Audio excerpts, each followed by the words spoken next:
ఈ దీపావళి శుభ సందర్భాన గొప్ప మనసున్న ఒక డైమండ్ మర్చెంట్ కథ మనకు తెలియాలి. సావ్జీ దోలక్యా. ఈయన చిన్నప్పుడు స్కూల్ డ్రాప్ అవుట్. ఇల్లు చాలా పేద ఇల్లు, పెరిగిన కుటుంబం కానీ ఆయన నేపథ్యం కానీ చాలా పేదనమాట. సూరత్కి మేనమామ దగ్గరికి ₹12 తీసుకుని వచ్చాడు. 10 సంవత్సరాల పాటు డైమండ్ పాలిషింగ్లో పనిచేశాడు. ఆ తర్వాత హరికృష్ణ అని చెప్పి తన సొంత డైమండ్ పాలిషింగ్ ఇండస్ట్రీ పెట్టుకున్నాడు. ఇప్పుడు ఆయన దాదాపు 13,000 కోట్ల రూపాయల అధిపతి. అంతేకాదు, ప్రపంచవ్యాప్తంగా 86 దేశాలకైనా డైమండ్ జ్యువెలరీ ఎక్స్పోర్ట్స్ చేస్తారు. హరికృష్ణ ఇప్పుడు అంత ఫేమస్. కానీ ఆయన వ్యక్తిత్వం ఏంటో తెలుసా? గత 30 సంవత్సరాల నుంచి ఎప్పుడైతే ఆయన బిజినెస్ డెవలప్ అవటం స్టార్ట్ అయిందో, ఆయన ఎంప్లాయీస్కి దీపావళికి పెద్ద పెద్ద గిఫ్ట్లు ఇస్తాడు. మనం ఎంత ఎక్కువ ఇస్తే అంత ప్రాస్పరిటీ మనకు తిరిగి వస్తుందని చెప్పి ఆయన నమ్మకం అనమాట. అంతేకాదు, మన స్టాఫ్ని, మన ఎంప్లాయీస్ని బాగా చూసుకుంటే వాళ్ళే అద్భుతంగా పనిచేస్తారని కూడా ఆయన ఆశిస్తారు.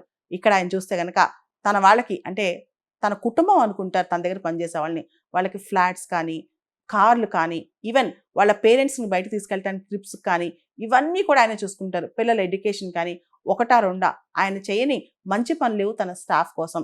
ఇది చూసి భారత ప్రభుత్వం ఆయనకి పద్మశ్రీ కూడా ఇచ్చిందనమాట. ఆయన వాణిజ్యం మరియు సామాజిక సంక్షేమం, అంటే ట్రేడ్ అండ్ సోషల్ జస్టిస్ రెండు కూడా బ్యాలెన్స్ చేస్తూ ముందుకెళ్లే దిశను చూసి ఆయనకి పద్మశ్రీ కూడా ఇచ్చింది మన ప్రభుత్వం అనమాట. దివాళీ టైంలో తన ఎంప్లాయీస్ అందరూ కూడా చాలా సంతోషంగా దీపావళి జరుపుకోవాలని చెప్పి ఆయన వాళ్ళకి కార్స్ కావచ్చు, ఇల్లు కావచ్చు, జ్యువెలరీ కావచ్చు, ఫిక్స్డ్ డిపాజిట్స్ కావచ్చు, అలా చాలా ఇస్తారనమాట. అంతేకాదు, ఎప్పటి నుంచో లాయల్గా ఉన్న వాళ్ళకైతే పెద్ద పెద్ద కార్స్ ఇస్తారు, చాలా లగ్జరీ కార్స్ ఇస్తారనమాట.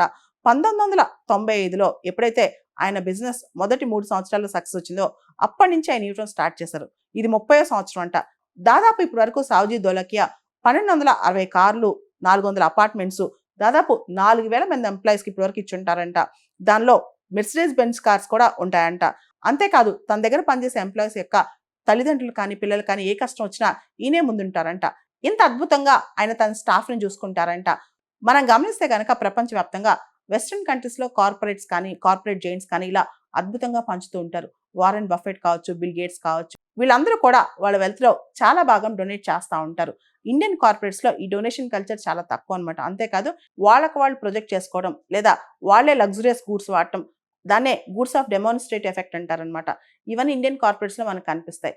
కానీ వెస్ట్రన్ కల్చర్లో కాస్త ఈ చారిటీ డొనేషన్ అనేది చాలా ఎక్కువ ఉందన్నమాట.